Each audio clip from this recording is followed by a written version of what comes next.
앞서 정치란 권력을 얻어내고 행사하는 것이고 현실 세계에서의 권력이란 결국 여러 사람들의 집합적 힘을 끌어낼 때 가질 수 있다고 설명한 바 있습니다. 권력을 얻어내기 위해서는 여러 사람들을 설득하는 것이 필요하겠죠. 그렇다면 정치의 기본은 사람을 설득하는 능력이란 점을 알 수 있습니다. 그렇다면 사람은 어떻게 설득할 수 있을까요?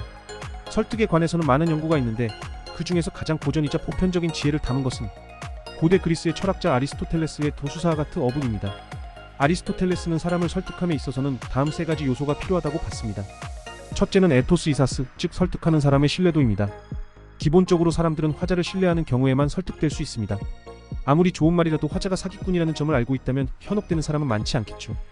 그래서 토론 중에 메시지가 아닌 메신저를 공격하는 기술은 비겁할지언정 토론의 역학을 10분 활용한 기술인 것입니다. 사람의 신뢰성은 성품, 매력도, 카리스마, 진실성을 통해 구축이 됩니다. 아리스토텔레스는 사실 세 가지 요소 중에서도 이 에토스가 설득에 있어 가장 중요하다고 봤습니다.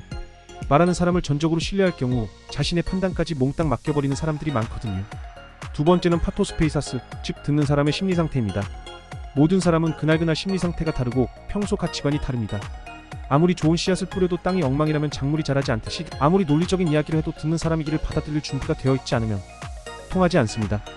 따라서 듣는 사람의 상태가 매우 중요한데 만약 듣는 사람이 이미 듣지 않을 태세라면 어떻게 할까요? 듣는 사람의 생각을 바꿔야겠죠. 그 생각을 바꾸기 위한 방법은 바로 듣는 사람의 감성을 움직이는 것입니다. 이것이 바로 파토스의 핵심입니다. 듣는 사람의 감성에 어필하여 감성적 동조를 끌어내는 능력입니다. 그것이 설득에 있어 두 번째로 중요한 요소입니다. 마지막 세 번째는 로고스로 고지입니다. 로고스는 논리입니다. 듣는 사람이 듣고 납득할 수 있는 논리가 뒷받침되어야 하는 거죠.